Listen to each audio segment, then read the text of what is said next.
I am tired.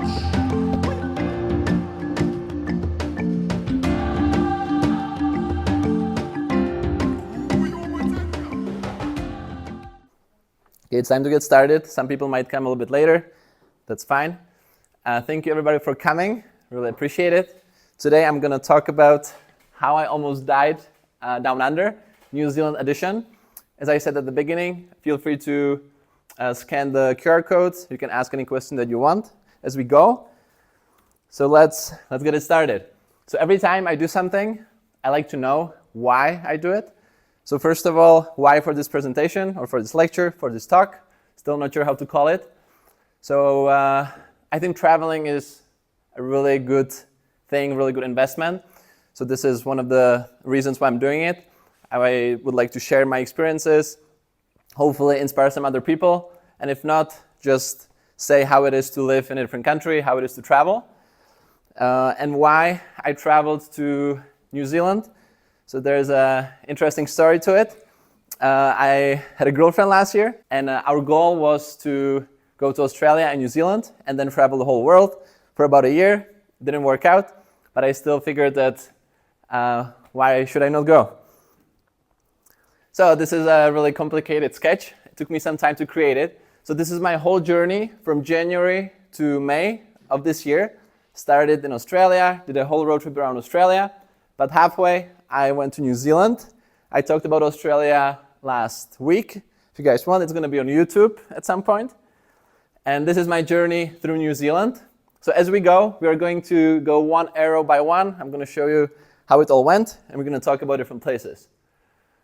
Okay, so this is already at the airport in New Zealand. It was a nice little welcome. And there was an interesting situation at the beginning with the car. So there is a lot of people coming to New Zealand, and a lot of people need to rent a van or have a car. And of course, everything was booked. So when I was in Australia, a few days before coming to New Zealand, I was checking the car rentals, but I just couldn't find anything. The cheapest thing was around $8,000 per month, which is ridiculous. So I just figured, that's fine. I'm not gonna, I'm still gonna do it. So I went to New Zealand, and I figured I'm gonna find the car. And I did. It was quite a process. I had to find something different than the mainstream agencies. So I found a group on Facebook. It's basically like Airbnb for cars. It's called My Car, Your Rental. So it's people renting cars to other people. That's what I did. So that was the reason why I spent the first day in Auckland, which is the capital of New Zealand. Okay, the sound is going to be only from my laptop, so you gotta be quiet so you can hear it. So it was a really nice day. I mean, amazing sunset throughout the whole way. You're probably going to see a lot of sunsets as I talk about during the presentation. It was a really nice night. However, go take a seat. The point was not to spend almost any time in the cities, because when you go to New Zealand, you go to see the nature, not the cities. Auckland is a cool city, but nothing really spectacular. And they also had these really cool creatures. Tady u jídla, píšu blok a tohle je... Tak to je strašný. Tady všechno 10krát větší než u nás. Okay, so I said that everything here is much bigger than here. So everything in New Zealand is much bigger than here in the Czech Republic. That was the case for Australia. Everything there was massive. In New Zealand, I didn't get to see a lot of these. The issue with New Zealand was the conditions, as you're going to see later. That's why the title, How I Almost Died. So you're going to get to see later. Okay, so this is the car that I got, a beautiful Kia. It was a small car, but it was just fine for me. I did some shopping, bought some gas, some cooker, chair, and I was ready to go. So this is my first journey from Auckland.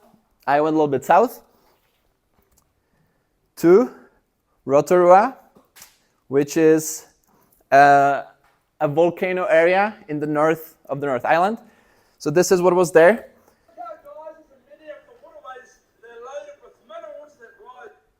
If you could hear the voice, I'm going to play it again. I think this guy shouldn't be in New Zealand, he should be in Hollywood. Listen again.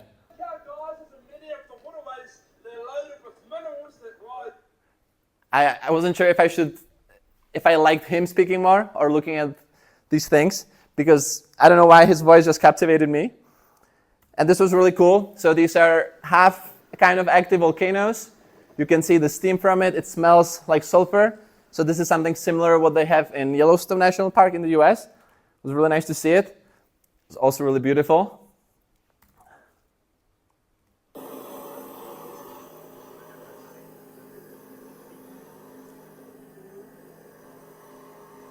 So what this is a university in the city, Rotorua, and these are students. These are Maori people, which are the original people that lived in New Zealand, and they're still, until today, making the special art that you can buy there.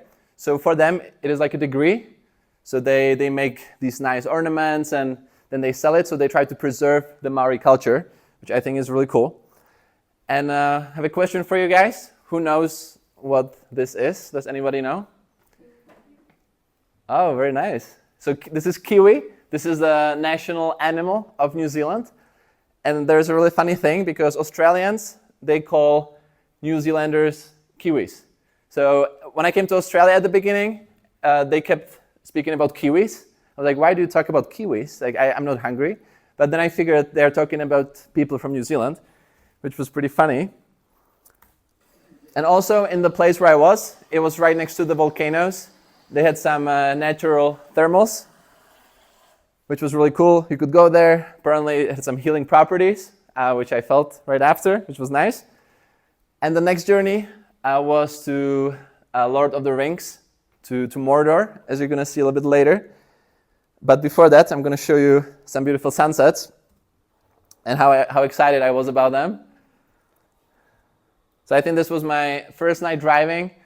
I was really, as you can see, enjoying the sunsets. Could just stop in the middle of the road, do things like that, and it was just beautiful. And I think one more. Nope. So some interesting facts, both about Australia and New Zealand. First one about Australia. There is 50 million kangaroos and 25 million people, which is ratio 2:1. And in New Zealand, it's 25 million of sheep and 5 million of people. So you get the ratio 5:1. They also have a lot of cows, but especially sheep, which is really interesting. This is creepy. And the way they were looking at you, it just felt a little bit strange. I actually heard there's a theory that cows are aliens, and that the way they look at us is because they're aliens. It felt like that a little bit. Okay, so this is how I was functioning. I got the stove here. I got the butane gas, and let's see what we get. We got eggs. We got a soup. Ooh, that's gonna make a breakfast. So I was cooking every single day. Wasn't spending a lot of money for going out. And this is my breakfast. You can see 3 eggs, soup, bread, tomatoes, beautiful nature, just perfect combination. And then I kept driving, and just driving by itself was amazing. All the sunsets, nice views. So if I would just drive all day, I would really enjoy it. So every now and then I would just stop, enjoy the nature, keep driving. And here in New Zealand, I knew that I shouldn't drive much when it gets dark, but I just couldn't resist. When I saw the sunset, I always felt like, no, it's too early to go to a campground. So I just kept enjoying the nature. And New Zealand is pretty famous for wine. It's not as famous, I guess, as France, but they had a lot of wineries there. So here you can say they have Chardonnay. And this is how it looked like. This is my little car.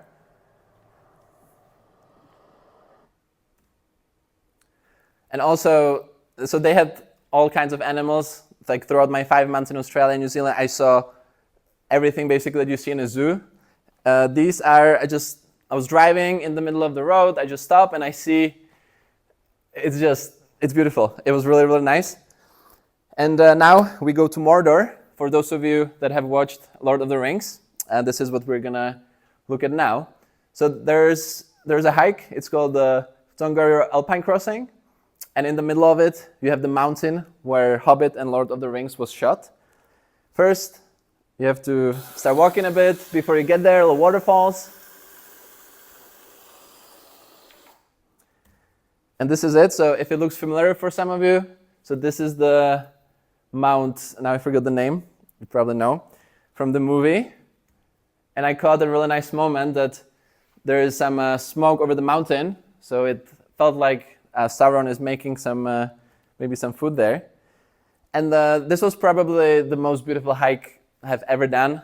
The views were amazing, the mountains, then it changed to these lakes.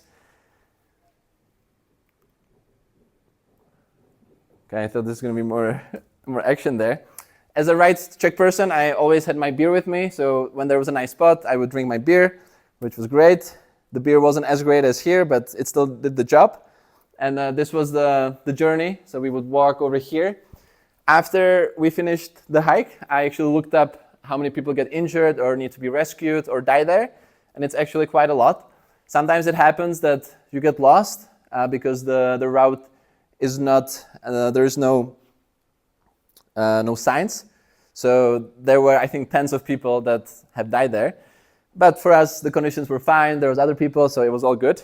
The more dangerous moment is going to come later. And as you can see, the color is a little bit strange. So this is also the sulfur, as we could see before. It smelled really bad, but it looked really nice. And this is some videos from the hike. So this is the red crater.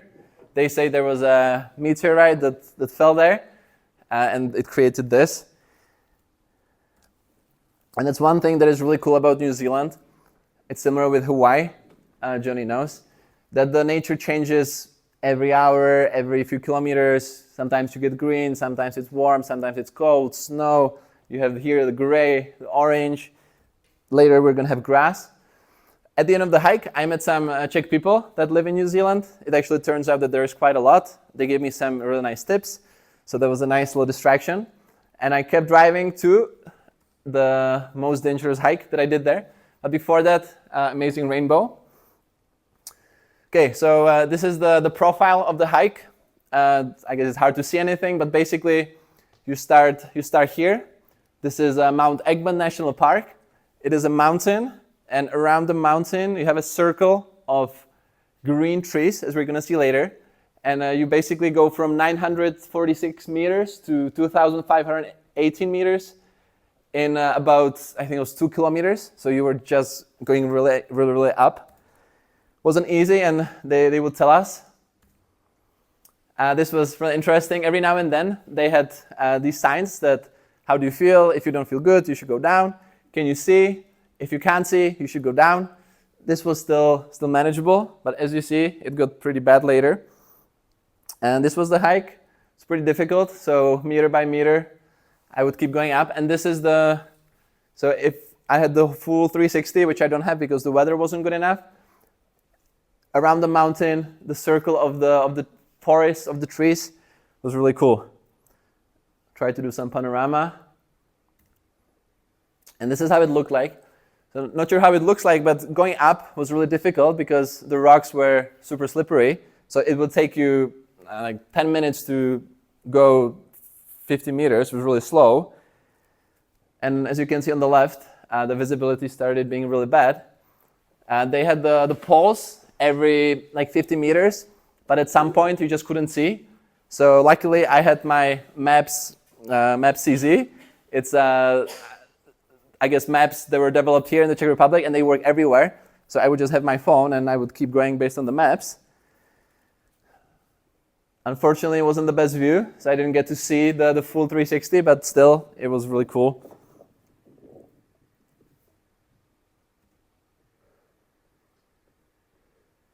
And yeah, now the visibility is really bad, but I felt like I need to finish this. And yeah, this started being really bad. So I had a few moments because physically this was probably the hardest hike I've ever done. So I had a few thoughts that I should probably go back down, but something told me that I should finish it. So I kept going. As you can see, there is no one. So there were people wiser than me that decided to go back down, but I just kept going. And you can see, as I said, that the scenery changes quite a lot. So it went to snow because it was 2.5 kilometers, which is pretty high. So from around 25 degrees at the bottom it went down to, I think it was around 0, -1. So pretty big change. So this is at the top. Actually, this mountain is sacred for the Maori people. So there was a sign that you can't go on the top, that you can't draw anything there, that you can't leave anything there. So it felt special. And this was the best view that I got for like 5 seconds. Otherwise, couldn't really see much. But the feeling to make it up was really nice. But then I had the whole way to go back down. And as you could see, the small rocks, the slippery rocks, it was not the best. So it took me quite a while. I actually recorded a few videos. I didn't put it here, but I was destroyed. I was just praying that I'm going to make it down and get some good sleep. But this is still the same hike. And as you can see, from the rocks, it changed to the green scenery. And this is at the bottom, which is crazy. So now I feel like I'm in Florida, you have the palm trees there. Really cool. Okay, so the next destination was Wellington, and then to take a ferry to the South Island. So I kept driving, and I'm going to show you some nice landmarks on the way. This is the second video of the cows. You see, they really surprised me. And as I mentioned last week with Australia, so I had a bit of work to do. Me and my friend Danny were working on some business. So when I could catch signal, I would open my laptop, work a bit. But it was really nice because I would always make some food, and then I could see the beautiful sunset or the moon. So this is about 8 p.m. So at 8 p.m. I would get to the campground, make some food, enjoy the sunset, do some exercising, some stretching, and just slow down. There were some people with me, could talk to some people, and this way of life every single day, super calming for the mind. So this is how people travel in New Zealand. Usually you just have a big camper or a car and you have a little RV behind it.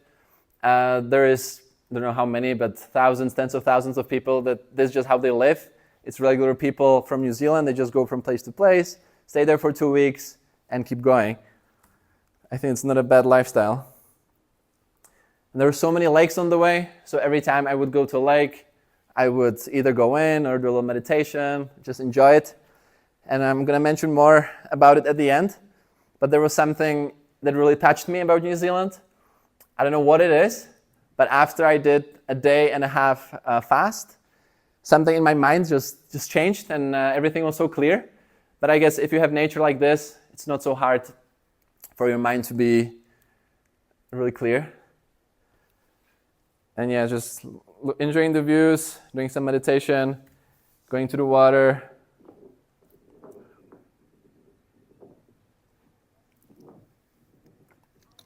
I know what I was thinking about. Maybe if there's a shark or something. But in New Zealand, you don't have to worry about those things too much. Not even mosquitoes, which was amazing. The water was really cold, but super refreshing. So that was it. And now I was taking a ferry to the South Island. I'm going to let you guys guess. How much do you think was a round-trip ferry from the North Island to the South Island? Not good. How much? Okay, any other guesses? Less, more? Unfortunately, more. It was 500 New Zealand dollars, which is around, I think, $350 US dollars. So at the end, I'm going to talk about how much I spent. It was a lot, but because things like that cost a lot, it was worth it. But I'm just putting the reality out that New Zealand is not cheap, but it's beautiful. So this was at the port, going from the North Island to the South Island. It was one of the most stunning colors on the sky I've seen.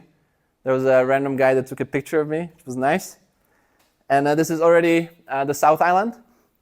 So when I came to New Zealand, I didn't book anything, didn't make any plans.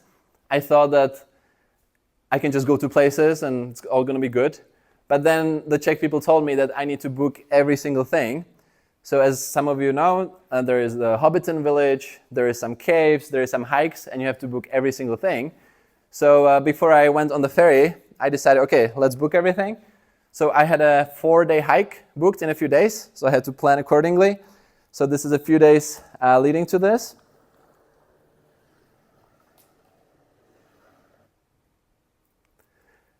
First in the South Island, and by the way, I was in New Zealand for around 26 days. I spent 8 days in the in the North Island, and 16 days in the South Island. Everybody says that the South Island is more beautiful. Don't know what it means, but it really was. And here you have the South Alps. So here we have the Northern Alps, and here they have the Southern Alps. They call it the Alps because it was formed in the same way as our Alps. And as you're going to see later, absolutely stunning. Okay, so this was a really funny encounter because before I came, I texted in all the groups about some tips about the car. And there was a guy, Thomas, that was doing some, I'm not sure how to say it in English, some zabíjačka. So I saw it on the Facebook group. I texted him, and of course I had to go for it. I can't explain how good it tasted, having this unhealthy Czech meal over there. I'm not a big fan of eating this every day, but every now and then it's a good sin, and especially in places like that. So that was pretty cool. And same thing as with Australia. I don't have a picture here, but in the parks they have barbecues. So you can just drive to any park, and you can basically bring your raw food, and then you can make it there in the park, which is really cool. So that's what I did. And then I kept driving more south because my hike, why doesn't this work? So my hike was somewhere over here, so I had to make it. And there were some really nice, again, views on the way. I think we already had the sunset, right? I put it there twice, okay. And seeing the moon, so already this is part of the Alps. In the South Island, you have, I think, 12 national parks. So everywhere you drive, basically, there's a national park. So imagine being in Šumava, in the Czech Republic National Park, and you just go from one to one, just slightly nicer. But I love Šumava. Amazing views. Again, this was in the morning, so you can see not sure if it's a cloud, but the morning dew on the ground. Really nice. And this, I remember, was a super special moment because it was getting dark, nobody was really there. And you had the moon on the sky. It looked much better in person. My phone does never catch the stars on the moon well. But I would play music from Interstellar, just listen to the music, do a little meditation, look at the moon, look at the water. And I just felt like I'm in a different dimension. My head almost exploded. And this is something similar. So I was driving here, again, from some hike. And then I see this in the back window. So I just can't not stop having this every day, but it never gets old. Some hiking here. So this hike was probably the most rewarding hike for the least work. So if you remember the dangerous hike, I had to really work a lot for that. I think I burned around 6,000 calories on that day, I think, which is a personal best. I was so hungry after that. But this one, it was basically just going straight, no hills. And the views were absolutely stunning. I'm too quick, sorry. It took us to an iceberg. And when I saw this, my first thought was, okay, David, you have to go in the water. I checked that you can. So I met some Americans there, and they recorded me. And it was really, really cold, but the feeling, again, was amazing. I had to do it. I didn't bring any swimsuit or anything, but I figured I was going to make it back somehow. I don't think I've ever swam in a lake with ice, so this was the first time for this.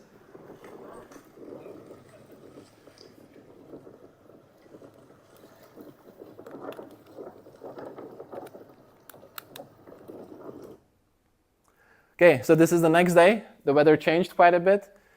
On the western side of the Alps, so the southern island, as I showed, on the western side and on the eastern side, the weather is completely different. On the western side, which I'm here right now, they have around 190 days a year of rain, which is more than every other day.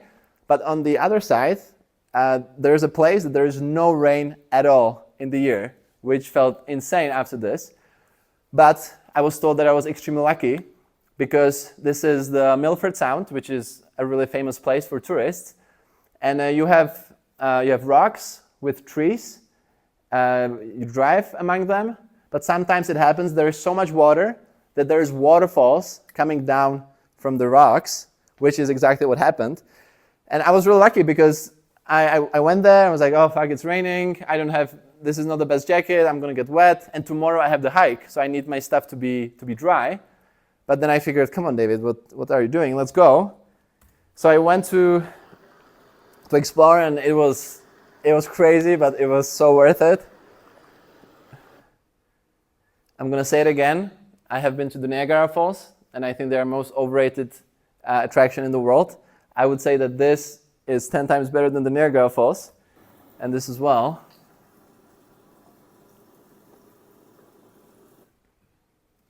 And one more, so this is from the car, stopped on the side of the road, and so I'm not sure how it looks like for you guys, but when you're driving and you see like hundreds of mini waterfalls around you, it feels like you're in Avatar or somewhere in a movie. Okay, so this was the hike. By the way, I should mention that before the hike, I did a day and a half of fasting. I had some little issues with my digestion, so I figured, okay, let's try to do some fasting. This is a good place to do it. So I did it, and when I was here, something was different in my head. I don't know why, but everything started to be somehow really clear. So I was like, okay, that's a nice thing. And now I'm going for the hike. So no phone, no signal. I'm just going to bring my notebook with me, make some notes, and just try to think about different things. This is the profile. So you're starting here. This is the first stop. So I went here. But I knew that this one and this one and this one are all booked. So I knew that I have to, in one day, I have to walk all this, which actually, just this, which is quite a lot, and you can see the elevation is pretty high. So all this in one day. So I booked the first one. So on the first day, it was pretty short. I just went here. Then on the second day, which was the most beautiful part, I went here. Here I slept in a tent. Here I also slept in a tent. Went here, which was pretty easy. I slept in a hut. And on the last day, I finished. So let's go day by day, how it went. So these are all my stuff. I had to be really smart and careful what I'm going to bring, because having too much, your bag is going to be heavy. Having too little, you're going to have little food. So I tried to do some math of how many calories I need. After burning 6,000 calories in one hike, I really tried to bring a lot of things. So I brought some manuka honey, which they have in New Zealand. You can see the dried meal, some protein, and a little bit of fruits, but that's too heavy, so I had to eat it all at the beginning. This is all I had, sorry. Not much, but I'm ready to go. So this is the national park, Fiordland National Park. In New Zealand, you have 10 great walks, that's how they call it. These are multi-day walks that you can do. It's really popular. It's all booked months in advance. So this was one of the few tracks that I could do. So this is the Kepler track. I think it's named after Johannes Kepler. And here you can see the beginning of the hike. Let's do it. First night was pretty nice. This is already on the second day. And in the middle of nowhere, suddenly there's a hut with this view. Okay, I'm too quick. Over there, I met a super interesting guy. So I guess you're not going to meet a normal person working in a place like this because there's no signal. They only have walkie-talkies. And they have to be a little bit different. So this guy, I was talking to him. I was curious what kind of person is working there. And he said that he's a druid. He's now taking some course to be some droid kind of teacher with some substances. So it was really, really strange what he was saying. He said that if I want, he can do some ritual with me. I was like, sorry, I have to go. But interesting to meet some people. So this is my first, I guess not first, but first lunch. So I was gluten-free at the time, so had some wrap with me, some soup. I tried to eat the heavy things at the beginning.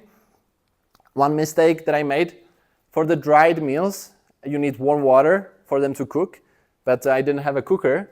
So either I had to steal hot water from someone in the hut, but as I mentioned, I slept in tent for first 2 nights. If you sleep in a tent, you don't have access to the hut, so you don't have access to water.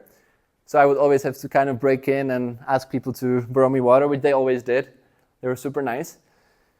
And this is the most beautiful part of the hike. Unfortunately, I had to do this quick because I had to make it to the campground before it gets dark. So I only took a few pictures, few videos, a little meditation, and had to keep walking. But this was so nice. You couldn't see a single building. It was just in the middle of the nature, amazing views. You meet some people on the way, but most of it you're alone. You can just enjoy the views, you can think. Temperature was pretty perfect, around 20, 25 degrees. But the views, that was what was beautiful. This is probably the most beautifully placed toilet in the world. So when you come out of the toilet, you have these insane views. The smells are not the best, but the view is amazing. And again, more pictures, more videos.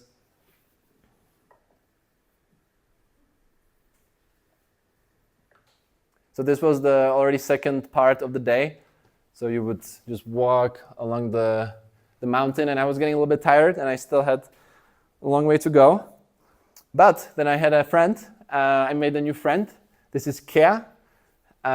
It's a parrot, and it's called Kea because what it says Kea, Kea. I'm going to have a video later. But they're really funny and interesting because some people feed them, so they get used to it. So when you're walking, suddenly on your back, you can just feel a little more weight. So this is the Kea or keas that just sit on you, and they expect you to give them some food, which was fine when I was walking, but then I'm going to tell you later, when I was sleeping, that's not the best experience. But they're really cute.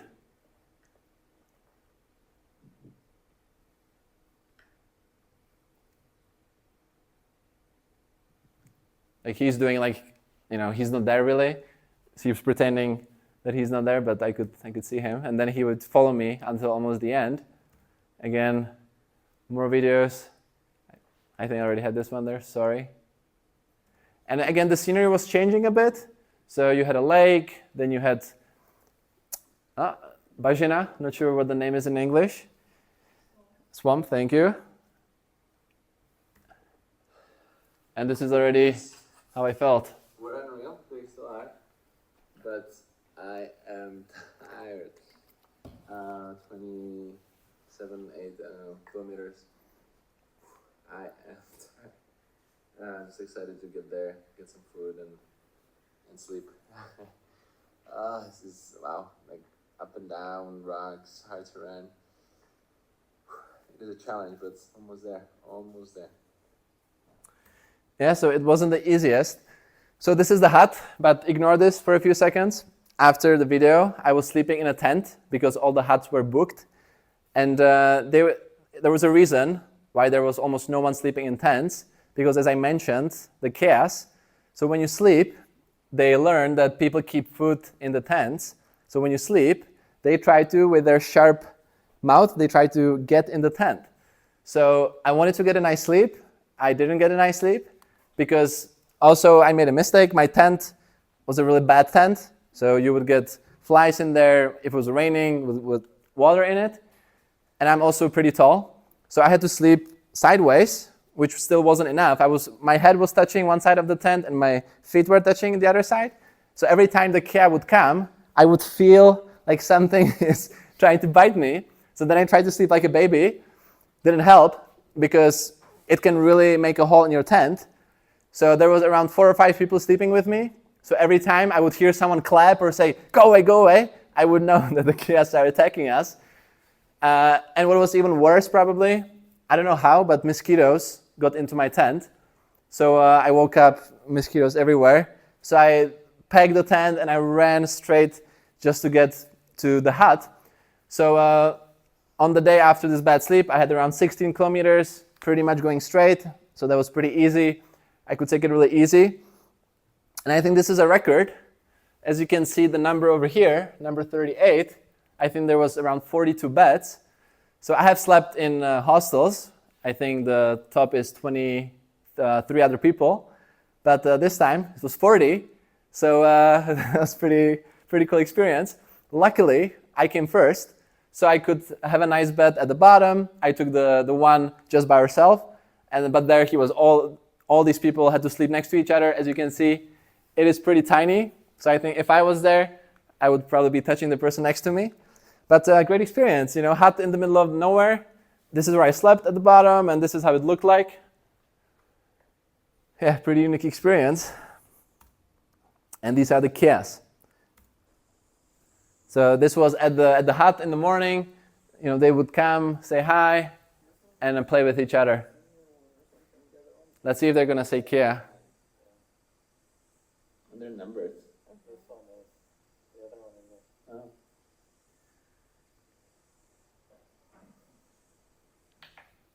So this reminds me the people that I met there. It wasn't many. In Australia, I met more people, but the few people that I have met, you meet people from all walks of life. As I already mentioned, I met the druid, which was probably the craziest. But there's older people escaping from life, there's young people exploring, there's families, there's friends. And it's really cool to hear their stories, to see why they're in New Zealand. And sometimes it's really moving. They had some adversity in their life, some deaths, some breakups, and stuff like that. So really, really interesting. And when you're on a 4-day hike, you're in the middle of nowhere, people really share things. So yeah, there was a lot that I learned and some really strong stories that I heard. Beautiful picture from me on the left, a mushroom. And what do you guys think this is? I'll give you a tough question. This is a quick run to the toilet in the morning. That's how it looks. Say it again? That's how it looks like. It's not. So this is water, tap water. So I asked the guy if the water is drinkable, and he said yes. I'm like, okay. Then I put it in the bottle, and I get this. And I'm telling him, dude, this cannot be drinkable. He's like, yeah, it is. It's just something from the water, from the lake. I was like, okay.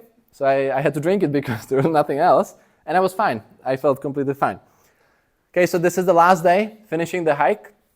So going from this to this. Again, it changed pretty quickly to an old rainforest. And this is me being super happy that I finished it. 60 kilometers in 4 days. It was really satisfying. I was really proud of myself, I have to say. It doesn't happen often, but this was a pretty cool accomplishment. And the next day, I think I had around 12 days left, and there was still a lot of me to see. So I had to plan a bit and reflect, because as I mentioned before, there were so many things like on the hike. I wrote down like pages and pages of ideas, of reflections, and of thoughts, which was great. I just needed some time to reflect on them. So from the hike, I drove just a bit through Queenstown to Wanaka, which are two amazing places. In Queenstown, you can jump from a helicopter, which I was planning to do.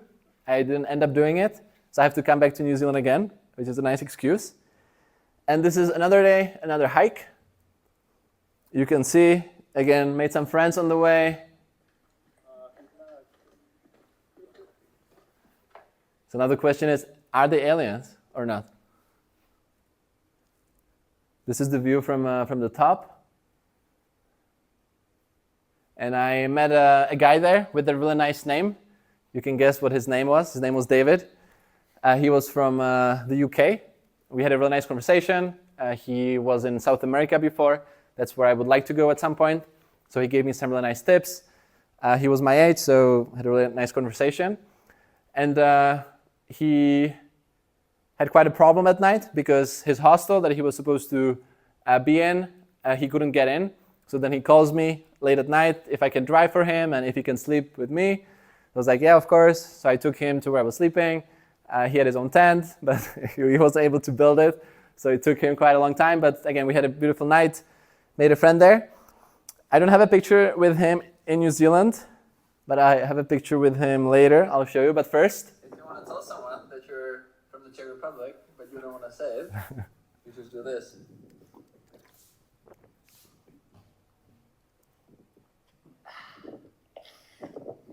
You guys can tell me if this is true.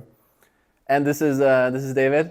So it's me in a suit. I was visiting my friend in the UK, so we met up for lunch. And this is, again, one of the most amazing things about traveling, because you meet people from the whole world, then you end up being in random places, you have maybe a friend there, you call them, you get food, you talk about life, then you leave, and it's really, really amazing, get a different perspective. Okay, this is after the hike with David. This is apparently one of the most famous trees in the world. This is the Wanaka tree. It has, I don't know how many, tens of thousands of reviews on Google Maps, but I was a little disappointed, but I mean, come on. At least I went to the water, got a little swim, and there were so many Asian people there, just like taking a picture, like this is some holy place. I mean, it's cool, but nothing too spectacular. And more hikes as I kept going.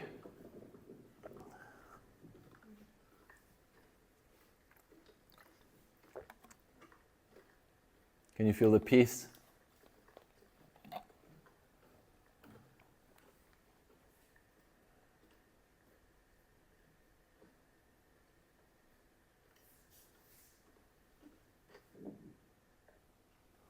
Yeah, really peaceful, really nice. Wasn't a lot of people there. I met some Americans there, I remember, and they saw my backpack, and they're like, oh, you go to Michigan, right? Like, no, I went to a different school, but I lived there. So this is a really good conversation starter. It has happened to me like 10, probably hundreds of times. I got to talk to them, some really interesting people. Again, nice little interaction. They could take a picture of me. I don't have a lot of pictures from New Zealand because I don't like to take selfies all the time. So at least a few of the people that I met. And again, you see a different scenery. You get a lot of different things in New Zealand. This was after the hike with Dave. This is part of the Southern Alps. Nobody was there, so I would just drive there. I guess the reason why nobody was there was a road, like right after here, that you had to drive through the rocks. So I guess nobody attempted to do it. I did, and then I was rewarded by the amazing views. This is one of the RV campgrounds. So as I said, a lot of people live in a campground. They just go from a camper van like this to a different one. You camp by the lake, you go to the water, you talk to people, you eat, you watch the sunset, you watch the sunrise, you do it again and again for months, for years, and yeah, I don't think it's a bad way to live. Oops. Nice views again, and this is a part of the Czech heritage there. It was nice to see a little Czech flag there. This thing is from my Oura ring. It tracks my sleep and some other things. I should have added this a few slides ago. This was after my sleep in the hut with the 40 people. My sleep score was probably the best ever. This my readiness, but sleep was around 92, 93. I don't know how, but I slept like a baby, probably after the 2 difficult days. And this is a Wikicamps app. So this is how you can get around in New Zealand. You download it, and it shows you where you can sleep, where you can wait during the day, where you can get water, and a bunch of other things. So it's really helpful. That's how I would survive. But some of them you had to book, as I mentioned. So sometimes it was a little adventure to find a place to stay, but I always did. So it always works out. Okay, so I drove from Wanaka, where was the tree, up to here. And then the plan was to go back to the North Island. Didn't have too much time. And as I mentioned, that is the part of the island where it rains all the time. And it ended up being that I had quite a lot of rain. So not today, but other days. So I didn't take a lot of pictures and kind of just kept driving, but I was still enjoying the views.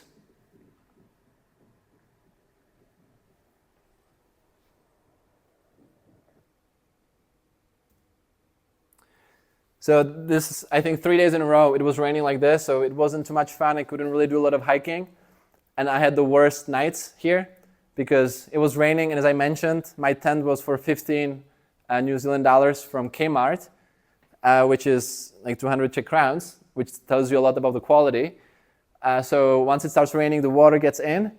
And it's a terrible feeling because I have a really good sleeping bag. But at some point, the water gets in, so the sleeping bag is wet, your feet are wet, then your body gets wet, you have to sleep But yeah, it's not the most comfortable, but that also is part of traveling. It is what it is. Okay, so then I drove all the way up. So this is the last arrow over here. And I went to the beach. Not yet. Went to a lake, cave. So basically they just use caves as refuges? This was really cool. So the random cave, and it was a point where the sun was going there, and the guy told us this happens like once a year. So it was a really special moment to capture that. And this is one of my last hikes. One of my last trails. Okay, that was a quick video. So this is one of the last great walks. There's a 3-day walk along the beach. You just walk along the beach. You have the sand. Again, amazing views. So I did at least part of it. And as you could see so far, we had the Lord of the Rings mountain. So there was a lot of rocks, gray, dark. Then we had a lot of green. Then we had lakes. We had mountains. We had snow. It was cold. It was warm. Here we have the beach. We have sand. We covered pretty much the whole range. And this was amazing. After 3 weeks of sleeping in a tent, not being super warm, making it to sand and to the beach, it was really cool. Of course, went for a swim. And that's really nice about New Zealand, because if you're in Australia, you can't really swim in a lot of places because you have sharks, you have crocodiles, you have stingrays, you have other things. But in New Zealand, nothing. So you can just go in the water anywhere you want. Amazing. Okay, so then I went to the North Island, and a little issue because I was taking the ferry, and it's a huge boat. You park your car, then you go up to wait. And I never had issues with being seasick, but this time I did, and it was the longest 2 hours of my life. I wanted to hold it in, I did, but every time the boat would move up and down, it felt terrible. But luckily I made it. So one of the last sunsets. It is stunning, it is beautiful, and I love New Zealand. Woo! So you can see how excited I was.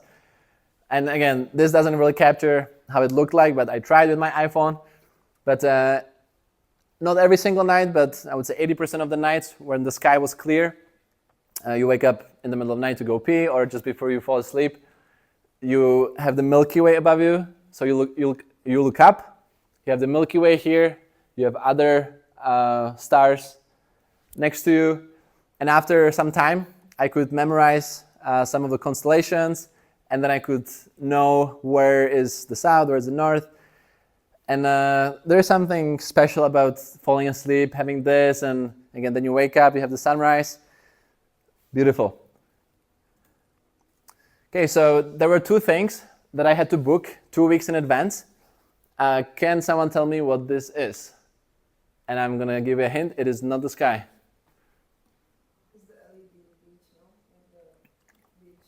No. Not a bad guess, but no. Yes, correct.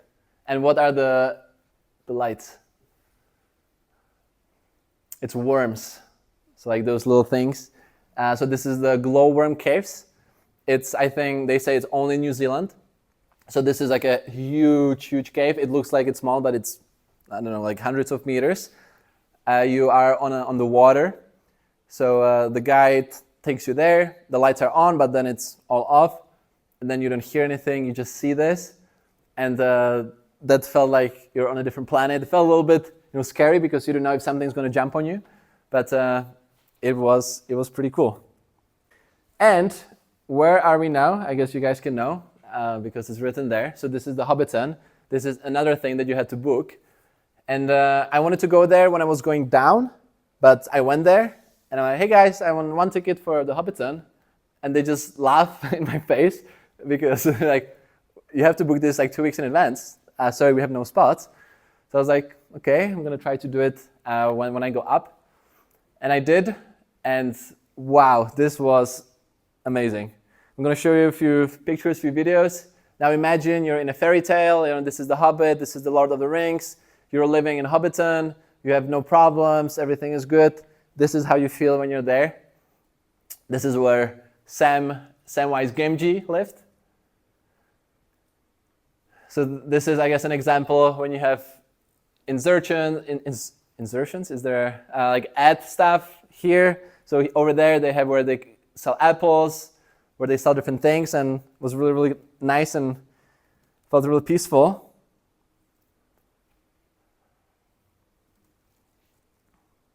Also, the signs were really cool. It's everything from the movie. So if you know the movie really well, then the experience is even bigger. There's a really cool story how it all came to be. So the director of the movie, I think Mr. Jackson, not sure if it's the right name. What's his name? Doesn't matter. Just the director of Hobbit and Lord of the Rings, I think it was the same guy.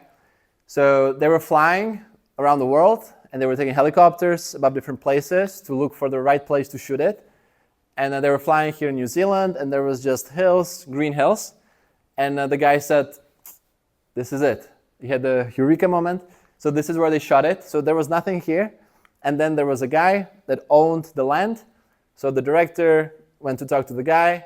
Hey man, I want to shoot a few $billion movie. You want to sell me the property, or you want to make a business out of it? That's what they did. And the guy became a billionaire for his kids and his grandkids. And they built the Hobbiton.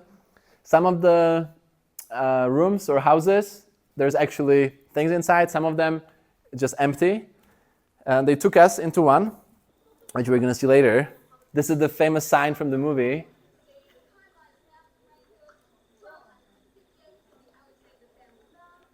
It's a good inspiration for me when I build a home one day. I know how I want it to look like. The only problem is that it is really, really short. So either I make it much bigger, or I just find a different way. And this is inside. So here you could eat a cheese, some eggs, and this is how it looks from the inside. As the tallest person, I always had to bend there. Well, it was really cool.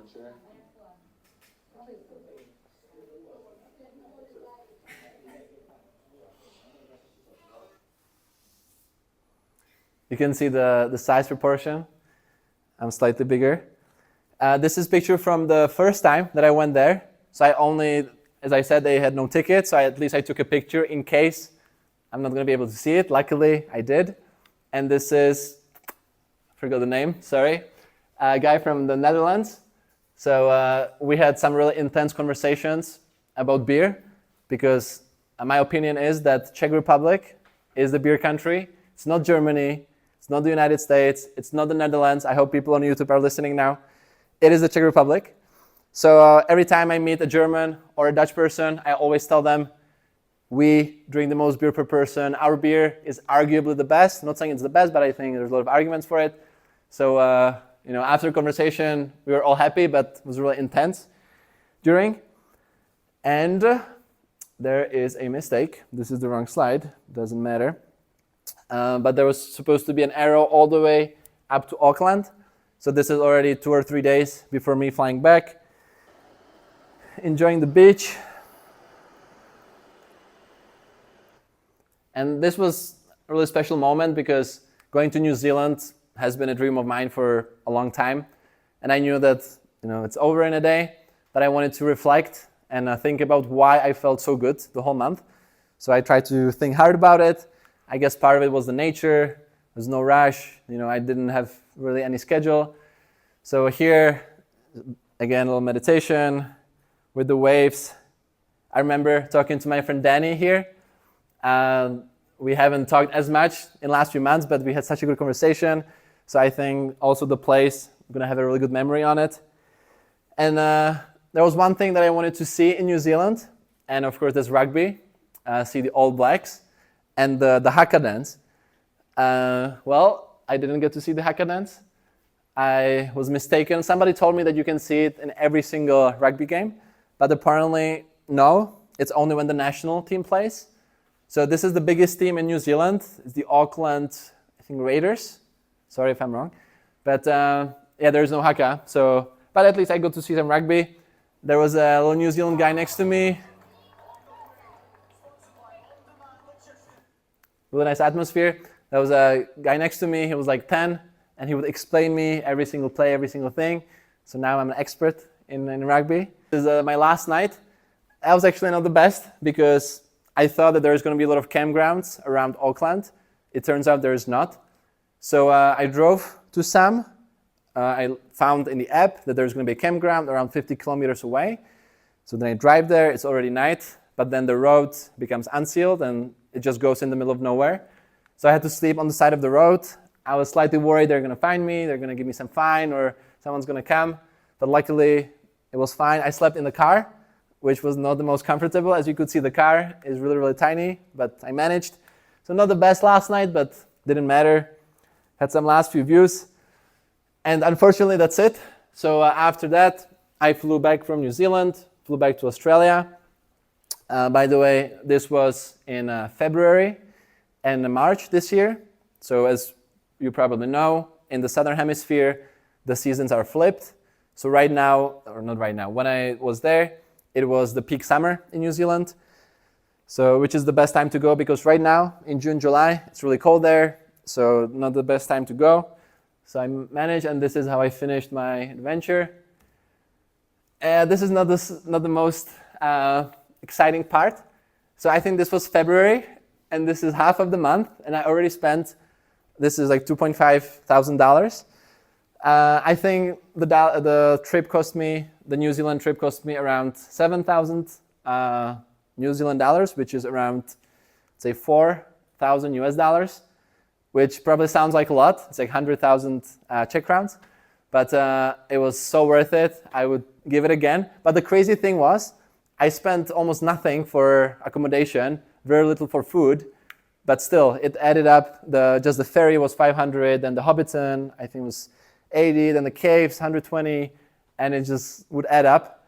But again, it was really, really worth it.